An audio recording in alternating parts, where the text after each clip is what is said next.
ഈശോ മിശിഹായ്ക്കും സ്തുതിയായിരിക്കട്ടെ. ഈശോയിൽ ഒത്തിരിയേറെ സ്നേഹമുള്ളവരെ, ഞാൻ ഫാദർ ജിനു പള്ളിപ്പാട്ട് നിങ്ങൾക്ക് വേണ്ടി ഞാൻ പ്രത്യേകമായിട്ട് പ്രാർത്ഥിക്കുന്നുണ്ട് കേട്ടോ. ദൈവം നിങ്ങളെ സമൃദ്ധമായിട്ട് അനുഗ്രഹിക്കട്ടെ എന്ന് പ്രാർത്ഥിക്കുകയാണ്. കഴിഞ്ഞ ദിവസം വന്നൊരു ലെറ്ററാണേ. ഒത്തിരി ലെറ്ററുകളിങ്ങനെ പലരും അയക്കാറുണ്ട്, പലരും ആവശ്യങ്ങളൊക്കെ പറഞ്ഞ് അയക്കാറുണ്ട്, ചിലർ നന്ദി പറഞ്ഞിട്ട് അയക്കാറുണ്ട്, അച്ഛൻ പ്രാർത്ഥിച്ചതിനൊക്കെ നന്ദി പറഞ്ഞിട്ട്. അങ്ങനെ വന്നൊരു ലെറ്ററാണ്, വലിയൊരു ലെറ്ററാണ്. അതിൻ്റെ ഉള്ളടക്കം ഒന്ന് വായിച്ചേക്കാം പ്രത്യേകമായിട്ട്. ഈശോ മിശിഹായിരിക്കും സ്തുതിയായിരിക്കട്ടെ. അച്ഛ, ഏറ്റവും സ്നേഹമുള്ള ജിനു അച്ഛന് ഒത്തിരി സന്തോഷത്തോടു കൂടെയാണ് ഈ ലെറ്റർ ഞാൻ എഴുതുന്നത്. എൻ്റെ പേര് മേരി, ഹസ്ബൻഡിൻ്റെ പേര് ജോൺ. ഞങ്ങളുടെ വിവാഹം കഴിഞ്ഞിട്ട് 20 വർഷം കഴിഞ്ഞു. ഒത്തിരി ട്രീറ്റ്മെൻറ്റ്സൊക്കെ കഴിഞ്ഞു. ഇതുവരെ ഒരു കുഞ്ഞിനെ ലഭിക്കാതിരുന്നപ്പോഴാണ് ഒരിക്കൽ അച്ഛൻ്റെ യൂട്യൂബിലെ വീഡിയോ കാണുകയും 51-ാം സങ്കീർത്തനം ചൊല്ലി പ്രാർത്ഥിക്കുകയും ചെയ്തു തുടങ്ങിയത്. അന്ന് തൊട്ട് ഇന്ന് വരെ അച്ഛ ഞങ്ങൾ 51-ാം സങ്കീർത്തനം ചൊല്ലി പ്രാർത്ഥിക്കുന്നുണ്ട്. പ്രത്യേകമായിട്ട് ദൈവത്തിന് നന്ദി പറയുന്നു. അച്ഛൻ്റെ വീഡിയോ കാണുന്നതിന് മുമ്പ് എൻ്റെ അവസ്ഥകൾ വളരെ ദുരിതപൂർണമായിരുന്നു. അവർക്കുണ്ടായ അവസ്ഥകളും വേദനകളൊക്കെ പറഞ്ഞു വയ്ക്കുന്നുണ്ട്. ഒരിക്കൽ പ്രഗ്നൻ്റായി 3 മാസം കഴിഞ്ഞപ്പോൾ അബോർഷനായിപ്പോയി. ഹാർട്ട് ബീറ്റ്സ് ഇല്ല എന്നാണ് പറഞ്ഞത്. അബോർഷൻ ചെയ്തു. ഇപ്പോൾ എനിക്ക് ട്രീറ്റ്മെൻറ്റ് എന്ന് കേൾക്കുമ്പോഴേക്കും പേടിയായിരുന്നു. പിന്നീടാണ് അച്ഛൻ്റെ ഈ സങ്കീർത്തനം 51-ാം സങ്കീർത്തനം ചൊല്ലി പ്രാർത്ഥിക്കാനായിട്ട് തുടങ്ങിയത്. ഒത്തിരി പ്രാർത്ഥിച്ചിട്ടുണ്ട്, ഒത്തിരി കരഞ്ഞിട്ടുണ്ട്. അങ്ങനെ കരഞ്ഞ് പ്രാർത്ഥിച്ചതുകൊണ്ട് ദൈവം ഇപ്പോൾ ഞങ്ങളെ രണ്ടുപേരെയും അനുഗ്രഹിച്ചിരിക്കുകയാണ്. ഞങ്ങൾക്കൊരു കുഞ്ഞിനെ നൽകിയിട്ടുണ്ട്. അച്ഛൻ പ്രത്യേകമായിട്ട് പ്രാർത്ഥിക്കണം. ഞാനിപ്പോൾ ക്യാരിയിങ് ആണ്. അത് ഒരു കുഴപ്പവും കൂടാതെ, ഒരു പ്രശ്നവും ഇല്ലാതെ ഞങ്ങളുടെ കൊച്ചിനെ ഞങ്ങൾക്ക് കിട്ടുവാനായിട്ട് അച്ഛൻ പ്രത്യേകമായിട്ട് പ്രാർത്ഥിക്കണമേ. ഇത് ഒത്തിരി സന്തോഷമുള്ളൊരു കാര്യമാണ്. ഇപ്പോൾ അവർക്ക് 6 മാസം കഴിഞ്ഞു. അച്ഛൻ പ്രത്യേകമായിട്ട് പ്രാർത്ഥിക്കണം. എല്ലാ മാസത്തിലും ചെക്കപ്പ് ചെയ്യുന്നുണ്ട്. യാതൊരുവിധ കുഴപ്പങ്ങളും ഒന്നും ഇല്ലയെന്നാണ് പറയുന്നത്. അച്ഛാ, പ്രത്യേകമായിട്ട് ഞങ്ങൾക്ക് വേണ്ടി പ്രാർത്ഥിക്കണമെന്ന് അപേക്ഷിക്കുന്നു. ഈ പ്രാർത്ഥന പറഞ്ഞു തന്നതിന് ഒത്തിരി നന്ദി പറയുകയാണ്. 2 മക്കളും ഒത്തിരി സ്നേഹത്തോടു കൂടി എഴുതിയൊരു ലെറ്ററാണ്. ഞാനും നിങ്ങളോട് പറയുന്നൊരു കാര്യം, 51-ാം സങ്കീർത്തനം പറ്റുമെങ്കിൽ എല്ലാവരും എല്ലാ ദിവസവും ഒന്ന് ചൊല്ലി പ്രാർത്ഥിക്കുക. ഒത്തിരി മക്കളത് ചൊല്ലി പ്രാർത്ഥിക്കുന്നുണ്ട് കേട്ടോ. ഒത്തിരി മക്കൾ ചൊല്ലി പ്രാർത്ഥിക്കുന്നുണ്ട്. ദൈവത്തിൻ്റെ അനുഗ്രഹവും കൃപയും ഒക്കെ കടന്നു വരുന്നുണ്ട്. അതോടൊപ്പം തന്നെ ഈ മക്കൾക്ക്, ഈ കുടുംബത്തിനും ദൈവത്തിൻ്റെ അനുഗ്രഹം ഉണ്ടാകട്ടെ എന്ന് പ്രാർത്ഥിക്കുന്നു. ദൈവം ഒത്തിരി കൃപകൾ ഇവരുടെ കുടുംബത്തിലേക്ക് ചൊരിയട്ടെ എന്ന് പ്രാർത്ഥിക്കുകയാണ്. അവർ പറയുന്നൊരു കാര്യം ഇങ്ങനെയാണ്, ഞാൻ അന്നും പറഞ്ഞിരുന്നു, നല്ലൊരു കുമ്പസാരമൊക്കെ നടത്തി ഏറ്റവും വിശ്വാസത്തോടു കൂടെ 51-ാം സങ്കീർത്തനം രാവിലെയും രാത്രിയും ചൊല്ലി പ്രാർത്ഥിക്കുക. നമ്മുടെ പല തടസ്സങ്ങളും, അതൊരു പാപിയുടെ സങ്കീർത്തനമാണ്. ഒത്തിരി സങ്കടത്തോടു കൂടെ ഒരു വ്യക്തിയുടെ പ്രാർത്ഥനയാണിത്. ഏറ്റവും നല്ല പ്രാർത്ഥനയാണിത്. നിങ്ങൾ പറ്റുമെങ്കിൽ എല്ലാവരും 51-ാം സങ്കീർത്തനം ഒന്ന് ചൊല്ലി പ്രാർത്ഥിക്കണം കേട്ടോ. അതൊരു സാക്ഷ്യമാണ്. ഇതുപോലെ 51-ാം സങ്കീർത്തനം ചൊല്ലി പ്രാർത്ഥിച്ചിട്ട് ഒത്തിരി സാക്ഷ്യങ്ങൾ വന്നിട്ടുണ്ട്. എല്ലാ കാര്യങ്ങളും അങ്ങനെ അച്ഛൻ വന്ന് നിങ്ങളുടെ മുമ്പിൽ വായിക്കാറില്ല. ഇതൊരു അനുഭവ സാക്ഷ്യമായിട്ട് തോന്നി, അതുകൊണ്ട് തന്നെ അച്ഛനത് വായിച്ചതാണ്. ഒത്തിരി പ്രാർത്ഥനാ നിയോഗങ്ങൾ അച്ഛൻ എന്നും പറയുന്നത് പോലെ അച്ഛൻ്റെ അഴുത്താരയിൽ ഇപ്പോഴും ഇരിപ്പിക്കുന്നുണ്ട്. കുറേ നിയോഗങ്ങൾ സാധിച്ചു കിട്ടി, അപ്പോഴതൊക്കെ മാറ്റി ഇപ്പോൾ പുതിയ നിയോഗങ്ങൾ കുറേ വെച്ചിട്ടുണ്ട്. ഈ കഴിഞ്ഞ ദിവസങ്ങളൊക്കെ ആയിട്ട് ഒത്തിരി പേര് പ്രാർത്ഥിക്കാൻ വിളിച്ചു പറയുന്നുണ്ട്. കൊച്ചിന് ജോലി കിട്ടാൻ വേണ്ടി, രോഗം മാറാൻ വേണ്ടി, ഓപ്പറേഷൻ സക്സസ് ആകാൻ വേണ്ടി, പിന്നെ വിദേശത്തേക്ക് പോകാൻ വേണ്ടി, പഠിക്കുന്ന മക്കൾക്ക് വേണ്ടി പ്രാർത്ഥിക്കണമെന്ന് ഒത്തിരി പേര് ആവശ്യപ്പെടുന്നുണ്ട്. എല്ലാവരുടെയും പറ്റാവുന്നിടത്തോളം പേരുകളൊക്കെ എഴുതി, പലരും വണ്ടിയിലൊക്കെ യാത്ര ചെയ്യുമ്പോഴൊക്കെയാണ് വിളിക്കണേ. എന്നാലും ഞാൻ പേരുകളൊക്കെ ഒന്ന് നോട്ട് ചെയ്ത് വെച്ച് പ്രത്യേകമായിട്ട് അവർക്ക് വേണ്ടി പ്രാർത്ഥിക്കുന്നുണ്ട് കേട്ടോ. ദൈവത്തിൻ്റെ അനുഗ്രഹവും കൃപയും ഒക്കെ ഉണ്ടാകട്ടെ എന്ന് പ്രാർത്ഥിക്കുകയാണ്. നമുക്ക് ആകെയുള്ള ആശ്രയം പ്രാർത്ഥനയാണ് കേട്ടോ. അതുകൊണ്ട് പ്രാർത്ഥനയെ കൈവിടാതിരിക്കുക, പ്രാർത്ഥനയിൽ ആശ്രയിക്കുക, മുൻപോട്ട് കർത്താവ് നോക്കുമെന്നുള്ള വിശ്വാസത്തോടു കൂടെ മുൻപോട്ട് പോവുക കേട്ടോ. അതാണ് നിങ്ങൾ ചെയ്യേണ്ട കാര്യം. കുറച്ച് ദിവസങ്ങളായിട്ട് കണ്ടിന്യൂസ് ആയിട്ട് ധ്യാനമാണ്. ഓരോ ദിവസവും ഇടവക ധ്യാനങ്ങളാണ്. ഓരോ ഇടവകയിൽ പോയി ധ്യാനിപ്പിച്ചു വരുന്നു. അതുകൊണ്ട് നല്ല ക്ഷീണവും ബുദ്ധിമുട്ടൊക്കെ ഉണ്ട്. പക്ഷേ എനിക്ക് കഴിഞ്ഞ ദിവസം വന്ന ഒരു ഫോൺ കോളാണ് എനിക്ക് നിങ്ങളോട് ഇന്നിപ്പോൾ ഈ വീഡിയോ ചെയ്യണമെന്ന് എനിക്ക് ആഗ്രഹം തോന്നിപ്പിച്ചത്. അതുകൊണ്ടാണ് ഈ വീഡിയോ ചെയ്യുക. കഴിഞ്ഞ ദിവസം എന്നൊരു കോള് വന്നു. അത് വളരെ കരഞ്ഞുകൊണ്ടാണ് എന്നെ വിളിക്കുന്നത്. എന്നോട് പറഞ്ഞത് ഇങ്ങനെയാണ്, അച്ഛാ, എൻ്റെ കരച്ചിലിന് എന്തെങ്കിലും ഒരു അറുതി ഉണ്ടാവുമോ? ഞാൻ കരഞ്ഞ് കരഞ്ഞ് മടുത്തു. എൻ്റെ കരച്ചിലിന് ഒരു അറുതി ഉണ്ടാവുക. എന്നോട് ചോദിച്ച ചോദ്യം ഇങ്ങനെയാണ്, എൻ്റെ കരച്ചിലിന് ഒരു അറുതി ഉണ്ടാവുക വെച്ചാൽ കരഞ്ഞും മടുത്തു വെച്ചാൽ എൻ്റെ കുടുംബത്തെ ഓർത്ത്, എൻ്റെ ജീവിതത്തെ ഓർത്തൊക്കെ കരഞ്ഞും മടുത്തു. എന്നിട്ട് ഈ സഹോദരി പറഞ്ഞു വയ്ക്കുന്നത് ആ സഹോദരിയുടെ ജീവിതത്തിലെ വലിയ വേദനിപ്പിക്കുന്ന വേദനകളുടെ ഒരു ഭാണ്ഡക്കെട്ടാണ്. ഒത്തിരി കാര്യങ്ങൾ പറഞ്ഞു. എനിക്കതെല്ലാം പറയണമെന്നില്ല. ആ സഹോദരിയുടെ കണ്ണീരിന് ഒത്തിരി കാരണങ്ങളുണ്ട്. ഒത്തിരി വേദനകളൊക്കെ ആയിട്ട് ജീവിക്കണേ. കടബാധ്യതകൾ, രോഗങ്ങൾ, ഒരു രോഗം തീരുമ്പോൾ അടുത്ത രോഗം, പിന്നെ വീട്ടിലെ ചില പ്രശ്നങ്ങൾ, ഇങ്ങനെ കുറച്ച് നേരം ഇരുന്ന് കേട്ടു ആ സഹോദരിയെ. ആ സഹോദരിയോട് അവസാനം ചോദിച്ചു, അച്ഛാ എനിക്കൊരു വചനം പറഞ്ഞുതരോ പ്രാർത്ഥിക്കാൻ, എനിക്കൊരു ബൈബിൾ ഭാഗം തരുമോ ഒന്ന് ആശ്വസിക്കാൻ, എൻ്റെ ഈ പ്രശ്നങ്ങളൊക്കെ വരുമ്പോൾ, എൻ്റെ കണ്ണീര് വരുമ്പോൾ ഒന്ന് ആശ്വസിപ്പിക്കാൻ എനിക്കൊരു ബൈബിൾ ഭാഗം പറഞ്ഞു തരുമോ. ഞാനെന്നാ മകൾക്ക് വേണ്ടി ബൈബിൾ തുറന്ന് വായിച്ചപ്പോൾ ദൈവം എനിക്കായിട്ട് തന്ന ഒരു ബൈബിൾ ഭാഗമാണ് നിങ്ങളോട് പറയുക. വളരെ സുന്ദരമായൊരു ബൈബിൾ ഭാഗമാണ്.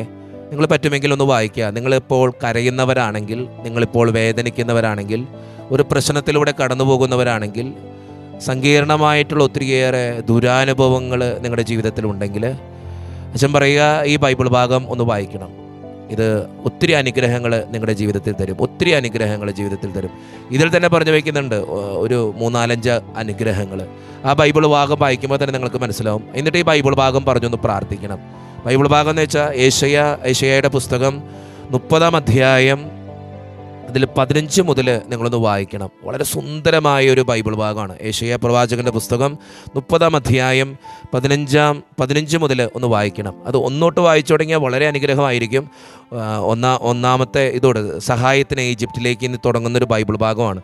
പറ്റുമെങ്കിൽ എല്ലാവരും ഒന്ന് വായിക്കുക. 15 തൊട്ട് വൃത്തിയായിട്ടൊന്ന് വായിക്കുക. അതിൽ പറഞ്ഞു വയ്ക്കുന്ന വളരെ സുന്ദരമായൊരു കാര്യം ഇങ്ങനെയാണ്. അതിലൊരു കാര്യം ചെയ്യണമെന്ന് പറയണേ. അപ്പോൾ നിൻ്റെ കണ്ണീര് മാറ്റുമെന്ന് പറയണേ. ഞാനിങ്ങനെ പ്രാർത്ഥിച്ചിട്ട്, ആ സഹോദരിയെ ഓർത്ത് പ്രാർത്ഥിച്ചിട്ട് എൻ്റെ കണ്ണ് കൃത്യമായിട്ട് പോയത് ഏശയ്യാ പ്രവാചകൻ്റെ പുസ്തകം 30-ാം അധ്യായം 19-ാം തിരുവചനത്തിലേക്കാണ്. ആ വചനം ഇങ്ങനെയാണ്: ജെറുസലേമിൽ വസിക്കുന്ന സിയോൻ ജനമേ, ഇനിമേൽ നീ കരയുകയില്ല. ആ മകളോട് ദൈവം പറഞ്ഞ വചനം അതായിരുന്നു. ഇനിമേൽ നീ കരയുകയില്ല. നിന്റെ വിലാപസ്വരം കേട്ട് അവിടുന്ന് കരുണ കാണിക്കും. അവിടുന്ന് അത് കേട്ട് നിനക്ക് ഉത്തരമരുളും. ഇനി ഈ മകൾക്ക് വേണ്ടി പ്രാർത്ഥിച്ച് തുറന്ന ബൈബിൾ ഭാഗത്തിൽ കൃത്യമായിട്ടത് കിടക്കുക. ഇനി കരയുകയില്ല. നിന്റെ വിലാപസ്വരം കേട്ട് അവിടുന്ന് കരുണ കാണിക്കും. അവിടുന്ന് അത് കേട്ട് നിനക്ക് ഉത്തരമരുളും. കർത്താവ് നിനക്ക് കഷ്ടതയുടെ അപ്പവും, നിങ്ങൾ കേൾക്കണം കേട്ടോ, കർത്താവ് നിനക്ക് കഷ്ടതയുടെ അപ്പവും ക്ലേശത്തിൻ്റെ ജലവും തന്നാലും നിന്റെ ഗുരു നിന്നിൽ നിന്ന് മറഞ്ഞിരിക്കുകയില്ല. വളരെ സുന്ദരമായിട്ട് ബൈബിൾ ഭാഗം പറഞ്ഞു വയ്ക്കുക. നിന്റെ ഗുരു നിന്നിൽ നിന്ന് മറഞ്ഞിരിക്കുകയില്ല. നിന്റെ നയനങ്ങൾ നിന്റെ ഗുരുവിനെ ദർശിക്കും. നീ വലത്തോട്ടോ ഇടത്തോട്ടോ തിരിയുമ്പോൾ നിന്റെ കാതുകൾ പിന്നിൽ നിന്ന് ഒരു സ്വരം ശ്രവിക്കും. ഇതാണ് വഴി, ഇതിലേ പോവുക. ജീവിതത്തിൽ എന്തെല്ലാം പ്രശ്നങ്ങൾ നിങ്ങളുടെ മുമ്പിൽ നിൽക്കുമ്പോഴും കരഞ്ഞ് നീ ഒത്തിരിയേറെ അവശതയായിട്ടുണ്ടെങ്കിൽ ഈ ബൈബിൾ ഭാഗം വായിക്കുക, ധ്യാനിച്ചു വായിക്കുക, പ്രാർത്ഥിച്ചു വായിക്കുക. അതിന് മുൻപായിട്ട് ഇതിൽ പറഞ്ഞു വയ്ക്കുന്ന വളരെ സുന്ദരമായൊരു കാര്യമുണ്ട്. എന്താ ചെയ്യേണ്ടതെന്നറിയോ? ഈ അനുഗ്രഹങ്ങളൊക്കെ കിട്ടാൻ, ഈ കൃപകളൊക്കെ കിട്ടാൻ, ഈശോ പറഞ്ഞു വെച്ച ഈ കാര്യങ്ങളൊക്കെ, ഈ വാഗ്ദാനങ്ങളൊക്കെ നമ്മുടെ ജീവിതത്തിൽ ലഭിക്കാൻ എന്താ ചെയ്യേണ്ടതെന്നറിയോ? അതിന് മുമ്പായിട്ട് വളരെ സുന്ദരമായൊരു കാര്യം പറഞ്ഞു വയ്ക്കുന്നുണ്ട്. ഈശോയുടെ അടുത്ത് വന്നിരിക്കണം. അതാണ് 15-ാം അധ്യായം. 15-ാം അധ്യായത്തിൽ ഇങ്ങനെ നമ്മൾ വായിക്കുന്നുണ്ട്: ഇസ്രായേലിൻ്റെ പരിശുദ്ധനായ ദൈവമായ കർത്താവ് അരുളി ചെയ്തു, തിരിച്ചു വന്ന് സ്വസ്ഥമായിരുന്നാൽ നിങ്ങൾ രക്ഷപ്പെടും. ആ വചനം ഒന്നുകൂടി വായിക്കാം.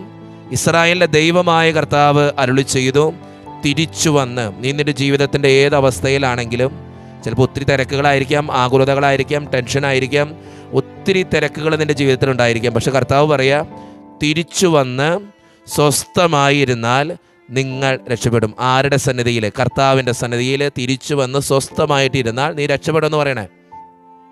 നിങ്ങളുടെ ജീവിതത്തിൽ ഒത്തിരിയേറെ കാര്യങ്ങൾക്ക് വേണ്ടി ഓടി നടക്കുക. ചിലപ്പോൾ കടം മാറാനായിരിക്കാം, വീട്ടിൽ സമാധാനം ഉണ്ടാകാനായിരിക്കാം, ചില പ്രശ്നങ്ങൾ പരിഹരിക്കാനായിരിക്കാം. പക്ഷെ കർത്താവ് പറയുക, നിൻ്റെ കണ്ണീര് മാറണമെന്നുണ്ടെങ്കിൽ നീ തിരിച്ചു വന്ന് സ്വസ്ഥമായിട്ട് എൻ്റെ അടുത്ത് ഇരിക്കണം. അപ്പോൾ നീ രക്ഷപ്പെടും. ഞാൻ ആ മകളോട് പറഞ്ഞെങ്ങനെയാ, നീ കർത്താവിൻ്റെ അടുത്ത് പോയിരിക്കും, കുറേ നേരം പോയിരിക്കും. 1 മണിക്കൂർ നീ ഇരിക്കണമെങ്കിൽ പോരാ, നീ 2 മണിക്കൂർ ഇരിക്കണം. നീ 10 മിനിറ്റ് ഇരിക്കണമെങ്കിൽ പോരാ, നീ അരമണിക്കൂറെങ്കിലും ഇരിക്കണം തമ്പുരാൻ്റെ മുമ്പിൽ. എല്ലാ തിരക്കുകളും മാറ്റി വെച്ച് തമ്പുരാൻ്റെ അടുത്ത് പോയിരിക്കുക.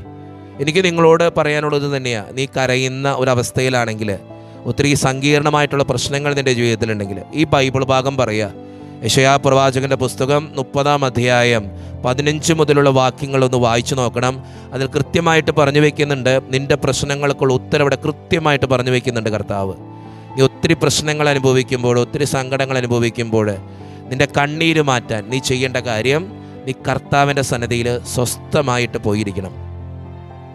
അങ്ങനെ പോയിരിക്കുമ്പോൾ എനിക്ക് നിങ്ങളോട് പറയാനുള്ള കാര്യം, നല്ലൊരു കുമ്പസാരം നടത്തി. അതിൽ കൃത്യമായിട്ടൊരു ഹെഡിങ് വയ്ക്കുന്നുണ്ട്, ജനത്തിൻ്റെ മാനസാന്തരം എന്ന് പറയണേ.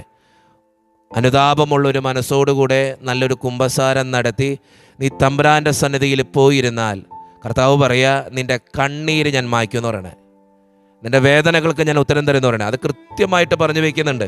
എന്താ പറഞ്ഞു വയ്ക്കണേ? നീ നല്ലൊരു കുമ്പസാരം നടത്തി തമ്പുരാൻ്റെ മുമ്പിൽ പോയിരുന്നാൽ, കൃത്യമായിട്ട് പറഞ്ഞു വയ്ക്കുക, ജെറുസലേമിൽ വസിക്കുന്ന സിയോൻ ജനമേ, ഇനിമേൽ നീ കരയുകയില്ല. കർത്താവിൻ്റെ വചനമാണിത്. മാറ്റമില്ലാത്ത വചനമാണ്, ശക്തിയുള്ള വചനമാണ്, വാഗ്ദാനമാണിത്. അതുകൊണ്ടാണ് ഞാൻ നിങ്ങളോട് പറയുക. ഞാൻ ആ സഹോദരിയോട് പറയുമ്പോൾ ആ സഹോദരിയോട് പറഞ്ഞ് ഈ ബൈബിൾ ഭാഗം ഒന്ന് എടുത്ത് വായിക്കി. എന്തെല്ലാം പ്രശ്നങ്ങളുണ്ടെങ്കിലും തമ്പുരാൻ്റെ അടുത്ത് പോയിരിക്കും. പള്ളിയിൽ പോയിരിക്കാൻ പറ്റുമോ? ഇടവക ദേവാലയത്തിൽ പോയിരിക്കും കുറച്ചു നേരം. പറ്റുമെങ്കിൽ പോകാൻ പറ്റാത്ത സാഹചര്യമാണ്, നിൻ്റെ പ്രാർത്ഥനാ മുറിയിൽ പോയിരുന്ന് നിൻ്റെ മൊബൈൽ ഫോണൊക്കെ ഒന്ന് മാറ്റിവെച്ച് നിൻ്റെ കർത്താവിൻ്റെ സന്നിധിയിൽ ഒരു തിരി കത്തിച്ച് ആ കർത്താവിൻ്റെ സന്നിധിയിൽ കുറച്ച് നേരം ഇരുന്ന് ഈ ബൈബിൾ ഭാഗം എടുത്തൊന്ന് വായിച്ച് ധ്യാനിക്കുക. നിൻ്റെ ജീവിതത്തിന് മാറ്റമുണ്ടോ, അനുഗ്രഹമുണ്ടോ? കർത്താവ് പറയുന്ന വചനമാണിത്. മാറ്റമില്ലാത്ത വചനമാണിത്, ഉറപ്പുള്ള വചനമാണിത്, വിശ്വസ്തയോടുള്ളൊരു വചനമാണ്. വചനം എന്താ? കർത്താവ് പറയുക, നിൻ്റെ ജീവിതത്തിൻ്റെ എത്ര വലിയ പ്രശ്നമാണെങ്കിലും സ്വസ്ഥമായി നീ എൻ്റെ അടുത്തിരിക്കുക. മാനസാന്തരപ്പെട്ട് നല്ലൊരു കുമ്പസാരം നടത്തി നീ എൻ്റെ അടുത്തിരിക്കുക. ഞാൻ നിനക്ക് പറഞ്ഞു വയ്ക്കുന്ന കാര്യം ഇത്രയേ ഉള്ളൂ, നിൻ്റെ കണ്ണീര് ഞാൻ മായ്ക്കും. കർത്താവ് പുറത്തു പറയുക, ഇനിമേൽ നീ കരയുകയില്ല, നിൻ്റെ വിലാപസ്വരം കേട്ട് അവിടുന്ന് കരുണ കാണിക്കും. കർത്താവ് പറയാ, ഞാൻ നിന്നോട് കരുണ കാണിക്കും. അടുത്ത വചനം പറയാ, അവിടുന്ന് അത് കേട്ട് നിനക്ക് ഉത്തരമരുളും. നിന്നോട് കരുണ കാണിക്കും, നീ ഒരിക്കലും കരയില്ല, നിനക്ക് ഉത്തരമരുളും. അടുത്ത പറയാ, കർത്താവ് നിനക്ക് കഷ്ടതയുടെ അപ്പവും ക്ലേശത്തിൻ്റെ ജലവും തന്നാലും നിന്റെ കുരു നിന്നിൽ നിന്നും മറഞ്ഞിരിക്കുകയില്ല. ഞാൻ ഒരിക്കലും നിന്നിൽ നിന്നും മറഞ്ഞിരിക്കുകയില്ല. അടുത്ത വാഗ്ദാനമാണ്. അടുത്ത പറഞ്ഞു വയ്ക്കുന്നത് എന്താ? നിന്റെ നയനങ്ങൾ നിന്റെ ഗുരുവിനെ ദർശിക്കും, നീ എന്നെ കാണുമെന്ന് പറയണേ. അടുത്ത കാര്യം എന്താ പറഞ്ഞു വയ്ക്കണേ? നീ വലത്തോട്ടോ ഇടത്തോട്ടോ തിരിയുമ്പോൾ നിന്റെ കാതുകൾ പിന്നിൽ നിന്നൊരു സ്വരം ശ്രവിക്കും, ഇതാണ് വഴി, ഇതിലേ പോവുക. കൃത്യമായിട്ടുള്ള വഴി തമ്പുരാൻ പറഞ്ഞു തരും. നമ്മുടെയൊക്കെ ജീവിതത്തിലെ പ്രശ്നങ്ങൾ ഏറി വരുമ്പോൾ, സങ്കടങ്ങൾ വർദ്ധിക്കുമ്പോൾ, ഒത്തിരിയേറെ ദുരിതങ്ങൾ ഉണ്ടാകുമ്പോൾ നീ ബൈബിൾ ഭാഗം എടുത്ത് വായിക്കണം. യെശയ്യാ പ്രവാചകൻ്റെ പുസ്തകം 30-ാം അധ്യായം 15 മുതലുള്ള വാക്യങ്ങൾ. അത് കഴിഞ്ഞിട്ട് നിങ്ങളൊന്ന് വായിച്ചു നോക്കണം കേട്ടോ. വളരെ സുന്ദരമാണ് ആ ബൈബിൾ ഭാഗം പറഞ്ഞു വയ്ക്കുക. എന്നിട്ട് പറഞ്ഞു വയ്ക്കുന്നത് ഇങ്ങനെയാണ്, അപ്പോൾ നിങ്ങളുടെ വെള്ള പൊതിഞ്ഞ കൊത്തു വിഗ്രഹങ്ങളെയും സ്വർണം പൂശിയ വാർപ്പ് വിഗ്രഹങ്ങളെയും നിങ്ങൾ നിൽക്കും. ദൂരെ പോകുവിൻ എന്ന് പറഞ്ഞ് നിങ്ങൾ അവയെ മലിന വസ്തുക്കൾ എന്ന പോലെ എറിഞ്ഞു കളയും. ജീവിതത്തിലെ പ്രശ്നങ്ങളൊക്കെ തമ്പുരാൻ തള്ളിക്കളയെന്ന് പറയണേ. കൃത്യമായിട്ട് പറഞ്ഞു വയ്ക്കുന്നുണ്ട് അതിൽ. അവിടുന്ന് നീ വിതയ്ക്കുന്ന വിത്തിനും മഴ നൽകും. കേട്ടോ, നിന്റെ ജീവിതത്തിൽ നീ എന്താണൊക്കെ, നീ കർത്താവിൻ്റെ സന്നിധിയിൽ ഇരുന്നാൽ സംഭവിക്കാൻ പോകുന്ന കാര്യങ്ങളെക്കുറിച്ച് കൃത്യമായിട്ട് ഇവിടെ പറഞ്ഞു വയ്ക്കുന്നുണ്ട്. ഞാൻ ആ സഹോദരിയോട് പറഞ്ഞു കൊടുത്തപ്പോൾ ഞാൻ വിചാരിച്ചു ഈ പുതിയൊരു വീഡിയോയിൽ ഇതിനെക്കുറിച്ച് എല്ലാവരോടൊന്ന് പറയണമെന്ന്. ഞാൻ അധികം ശ്രദ്ധിക്കാതെ പോയൊരു ബൈബിൾ ഭാഗം, പക്ഷേ ആ സഹോദരിക്ക് വേണ്ടി തുറന്നു വായിച്ചു കഴിഞ്ഞപ്പോൾ എൻ്റെ മനസ്സ് വളരെയധികം തുറന്നുപോയ, എന്നുവെച്ചാൽ വളരെയധികം അനുഗ്രഹം കൊണ്ട് നിറഞ്ഞ ഒരു ബൈബിൾ ഭാഗം ഇത്. അതുകൊണ്ട് പറഞ്ഞു വയ്ക്കുന്നത്, കൃത്യമായിട്ട് പറഞ്ഞു വയ്ക്കുന്നുണ്ട്, അവിടുന്ന് നീ വിതയ്ക്കുന്ന വിത്തിന് മഴ നൽകും, ധ്യാനം സമൃദ്ധമായി വിളയും, അന്ന് നിൻ്റെ കന്നുകാലികൾ വിശാലമായി മേച്ചിൽപ്പുറങ്ങളിൽ മേയും. നീ എന്ത് ചെയ്താലും അനുഗ്രഹിക്കപ്പെടുന്ന പറഞ്ഞു വയ്ക്കുന്നേ. കൃത്യമായിട്ട് പറഞ്ഞു വയ്ക്കുന്നുണ്ട്. നിലമുഴുന്ന കാളയും കഴുതകളും കോരിക കൊണ്ടും പല്ലി കൊണ്ടും ഒരുക്കിയതും ഉപ്പും ചേർത്തതുമായ വൈക്കോൽ തിന്നും. മഹാസംഹാരത്തിൻ്റെ ദിനങ്ങൾ ഗോപുരങ്ങൾ വീണ് തകരുമ്പോൾ ഉന്നതമായ പർവ്വതങ്ങളിലും കുന്നുകളിലും വെള്ളം നിറഞ്ഞ അരുവികളുണ്ടാകും. കർത്താവ് തൻ്റെ ജനത്തിൻ്റെ മുറിവുകൾ വെച്ചുകെട്ടുകയും തൻ്റെ പ്രഹരം കൊണ്ട് മുറിവുകൾ സുഖപ്പെടുത്തുകയും ചെയ്യുന്ന ദിവസം ചന്ദ്രപ്രകാശം സൂര്യൻ്റെ ശോഭ പോലെയും സൂര്യപ്രകാശം 7 ദിവസങ്ങളിലെ പ്രകാശം ഒന്നിച്ചായിരിക്കുന്നത് പോലെ 7 ഇരട്ടി ആകുകയും ചെയ്യും. കൃത്യമായിട്ട് പറഞ്ഞു വയ്ക്കുക, നീ ചെയ്യുന്ന കാര്യങ്ങൾക്ക് കൃത്യമായിട്ട് ദൈവത്തിൻ്റെ അനുഗ്രഹം ഉണ്ടാകുന്നു. എന്താ ചെയ്യണ്ടേ? മാനസാന്തരപ്പെട്ട് തമ്പുരാൻ്റെ സന്നിധിയിൽ പോയിരിക്കുക. യെശയ്യാ പ്രവാചകൻ്റെ പുസ്തകം 30-ാം അധ്യായം 15-ാം തിരുവചനം.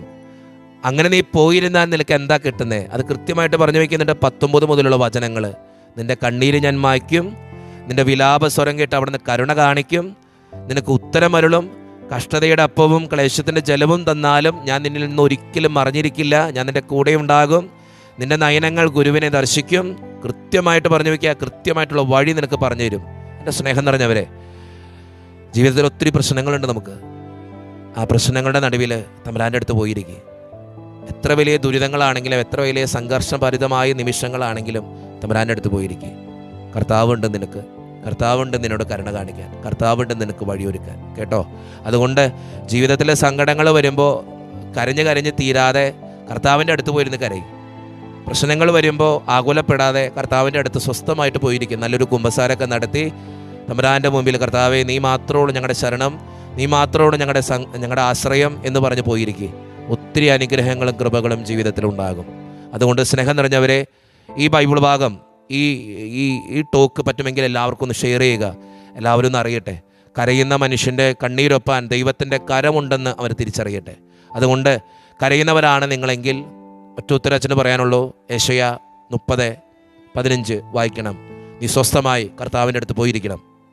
അപ്പോൾ കർത്താവ് പറയുക, ഞാൻ നിൻ്റെ കണ്ണീര് മായ്ക്കും, നിൻ്റെ വിലാപസ്വരം കേട്ട് ഞാൻ നിന്നോട് കരുണ കാണിക്കും, ഞാൻ നിനക്ക് ഉത്തരമരുളും, ഞാൻ നിന്നിൽ നിന്നും മറഞ്ഞിരിക്കുകയില്ല, ഞാൻ നിനക്ക് വഴി കാണിച്ചു തരും. കൃത്യമായിട്ട് പറയുക.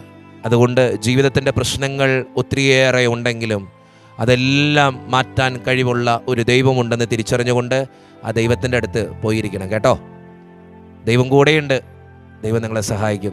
വിശ്വസിക്കേ, ദൈവത്തിൻ്റെ വചനത്തിൽ വിശ്വസിക്കുക. ഒത്തിരി അനുഭവങ്ങൾ, ഒത്തിരി അനുഗ്രഹങ്ങൾ കിട്ടുന്നുണ്ട്. കേട്ടോ? ഇതന്നെ ഒരു സാക്ഷ്യമാണ്. എൻ്റെ അടുത്തിരിക്കുന്ന ഒത്തിരി സാക്ഷ്യങ്ങളുണ്ട്. അത് നന്ദിയുടേതായിട്ടുണ്ട്, പ്രാർത്ഥനയുടേതായിട്ടുള്ള ഒത്തിരിയേറെ കാര്യങ്ങളുണ്ട്. നന്ദി പറഞ്ഞാലും പ്രാർത്ഥനയുടേത് കിട്ടിയാലും ഞാൻ ഇവിടെ കൊണ്ടുവന്ന് വെക്കും തമ്പുരാൻ്റെ സന്നിധിയിൽ. അതുകൊണ്ട് സ്നേഹം നിറഞ്ഞവരെ, ദൈവത്തിൻ്റെ അടുത്ത് പോയിരിക്കാം. എത്ര വലിയ പ്രശ്നങ്ങളുണ്ടെങ്കിലും ദൈവം കാക്കുന്നുള്ള വിശ്വാസത്തോടുകൂടെ ദൈവത്തിൻ്റെ സന്നിധിയിലിരുന്ന് പ്രാർത്ഥിക്കാം. ഈ കുടുംബത്തെ ദൈവം അനുഗ്രഹിച്ചതുപോലെ ഇനി അവർക്കൊരു കൊച്ചുണ്ടാകണം. ഇത്രയും മാസങ്ങളായി ഇനി ഒരു കൊച്ചുണ്ടാകാൻ വേണ്ടി നമുക്ക് എല്ലാവർക്കും പ്രാർത്ഥിക്കാം. അങ്ങനെ കരയുന്ന നിൻ്റെ ജീവിതത്തിൽ കണ്ണീരൊപ്പാൻ ദൈവം ഉണ്ടെന്ന് ചിന്തിച്ചുകൊണ്ട് ദൈവത്തിൻ്റെ അടുത്ത് സ്വസ്ഥമായിട്ട് നമുക്ക് പോയിരിക്കാം. ദൈവാനുഗ്രഹം ഉണ്ടാകട്ടെ എന്ന് പ്രാർത്ഥിക്കുന്നു. ഞാൻ നിങ്ങൾക്ക് വേണ്ടി പ്രാർത്ഥിക്കുന്നതായിരിക്കും. നിങ്ങളുടെ നിയോഗങ്ങൾ ദൈവത്തിൻ്റെ സന്നിധിയിൽ അർപ്പിക്കുന്നതായിരിക്കും. എൻ്റെ വിശുദ്ധ കുർബാനയിലും തുടർന്നുള്ള പ്രാർത്ഥനകളിലും നിങ്ങളുടെ നിയോഗങ്ങളൊക്കെ ഉണ്ടാകും. കേട്ടോ? അതുകൊണ്ട് സ്നേഹം നിറഞ്ഞവരെ, ഈ വീഡിയോ എല്ലാവർക്കും ഒന്ന് ഷെയർ ചെയ്യുക. നിങ്ങളുടെ നിയോഗങ്ങൾ എന്തെങ്കിലുമൊക്കെ ഉണ്ടെങ്കിൽ ഒന്നെങ്കിൽ യൂട്യൂബിൽ എൻ്റെ ചാനലിൽ എൻ്റെ കുർബാനയുടെ അടിയിൽ കുറേ പേര് നിയോഗങ്ങൾ എഴുതി അയക്കാറുണ്ട്. അങ്ങനെ അയക്കാം. അല്ല എങ്കിൽ ഞാൻ ഇടയ്ക്കെങ്കിലും അതൊക്കെ എടുത്ത് വായിക്കാറുണ്ട്.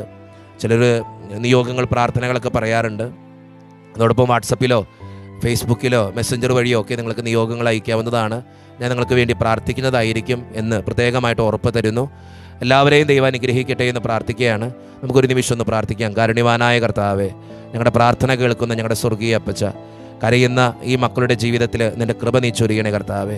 ഒത്തിരി സംഘർഷപൂരിതമായ സാഹചര്യങ്ങളിൽ ജീവിക്കുന്നവരുണ്ട്. കടബാധ്യതകൾ, രോഗങ്ങൾ, മക്കളെക്കുറിച്ചുള്ള ആകുലതകൾ, വിസയുടെ തടസ്സങ്ങൾ, OET പരീക്ഷ, IELTS പരീക്ഷ എഴുതുന്നവർ, ഒരു വീടില്ലാത്തതിൻ്റെ വിഷമങ്ങൾ, വീട് ജപ്തിയുടെ വക്കിലെത്തി നിൽക്കുന്നവർ, ഒത്തിരിയേറെ അസുഖങ്ങളുള്ളവർ, ഓപ്പറേഷൻ പറഞ്ഞിട്ടുള്ളവർ, ക്യാൻസർ രോഗികൾ, കരയുന്ന മക്കളുടെ ജീവിതത്തിൻ്റെ കണ്ണീരൊപ്പാൻ നീ കടന്നു വരണേ കർത്താവേ. പ്രശ്നങ്ങളുടെ നടുവിൽ, വേദനകളുടെ നടുവിൽ, ബുദ്ധിമുട്ടിൻ്റെ നടുവിൽ നീ ഞങ്ങളുടെ പ്രശ്നങ്ങൾ ഏറ്റെടുക്കാൻ കടന്നു വരണേ കർത്താവേ. നിൻ്റെ അടുത്ത് വന്നിരുന്നാൽ നീ ഞങ്ങളുടെ കരുണ കാണിക്കും, എൻ്റെ കണ്ണീര് നീ തുടച്ചു നീക്കുമെന്ന് പറഞ്ഞ കർത്താവേ. പ്രത്യേകമായിട്ട് ഈ മക്കൾക്ക് വേണ്ടി ഞാൻ പ്രാർത്ഥിക്കുക. ഈ മക്കളെ അനുഗ്രഹിക്കണേ കർത്താവേ. ഈ വചനപ്രസംഗം കേട്ടുകൊണ്ടിരിക്കുന്ന, ഈ ദൈവവചനം കേൾക്കുന്ന ഈ മക്കളുടെ ജീവിതത്തെ നീ വിശദീകരിക്കണേ കർത്താവേ. കാരുണ്യവാനായ കർത്താവിൻ്റെ കൃപയും കാരുണ്യവാനായ കർത്താവിൻ്റെ അഭിഷേകവും നിങ്ങളുടെ ജീവിതത്തിൽ നിറയട്ടെ എന്ന് പ്രത്യേകമായിട്ട് പ്രാർത്ഥിക്കുന്നു. ദൈവം നിങ്ങളെ ഓരോരുത്തരെയും സമൃദ്ധമായിട്ട് അനുഗ്രഹിക്കട്ടെ. ഈ വചനം കേൾക്കുന്ന ഓരോ മക്കളിലും ദൈവത്തിൻ്റെ അഭിഷേകവും അനുഗ്രഹവും ഉണ്ടാകട്ടെ. ദൈവത്തിൻ്റെ നാമത്തിൻ്റെ ശക്തിയാൽ, നസ്രായനായ യേശുവിൻ്റെ ശക്തിയാൽ കർത്താവിൻ്റെ കൃപയും അഭിഷേകവും അനുഗ്രഹവും നിങ്ങളുടെ ജീവിതത്തിൽ നിറയുമാറാകട്ടെ. നമ്മുടെ കർത്താവായ ഈശോ മിശിഹായുടെ കൃപയും പിതാവായ ദൈവത്തിൻ്റെ സ്നേഹവും പരിശുദ്ധാത്മാവിൻ്റെ സഹവാസവും എന്നും നിങ്ങളുടെ ജീവിതത്തിൽ നിറയട്ടെ, ഇപ്പോഴും എപ്പോഴും എന്നേക്കും. ആമേൻ. വിശ്വസിക്കണം, കുമ്പസാരിക്കണം, സ്വസ്ഥമായിട്ട് ദൈവത്തിൻ്റെ അടുത്ത് പോയിരിക്കണം. ദൈവം നിങ്ങളോട് സംസാരിക്കും. കൃത്യമായിട്ടുള്ള ഉത്തരം ദൈവം നിങ്ങൾക്ക് തരും. നിൻ്റെ കണ്ണിലെ കണ്ണീര് തമ്പുരാൻ മാറ്റിത്തരും. കേട്ടോ? വിശ്വസിക്ക്, തമ്പുരാൻ്റെ അടുത്ത് പോയിരിക്കുക. 10 മിനിറ്റ് ഇരിക്കുന്നവനാണെങ്കിൽ പോരാ, അരമണിക്കൂർ ഇരിക്കണം. അരമണിക്കൂർ ഇരിക്കുന്നവനാണെങ്കിൽ പോരാ, 1 മണിക്കൂർ ഇരിക്കണം. 1 മണിക്കൂർ ഇരിക്കുന്നവനാണെങ്കിൽ പോരാ, 2 മണിക്കൂർ ഇരിക്കണം. കുറച്ചും കൂടി സമയം കൂട്ടി നീ കർത്താവിൻ്റെ അടുത്ത് പോയിരിക്കുക. കർത്താവ് നിൻ്റെ പ്രാർത്ഥനകൾക്ക്, നിൻ്റെ കണ്ണീരിന് ഉത്തരം തരും. ദൈവം സഹായിക്കട്ടെ. ദൈവം കൂടെ ഉണ്ടാകട്ടെ.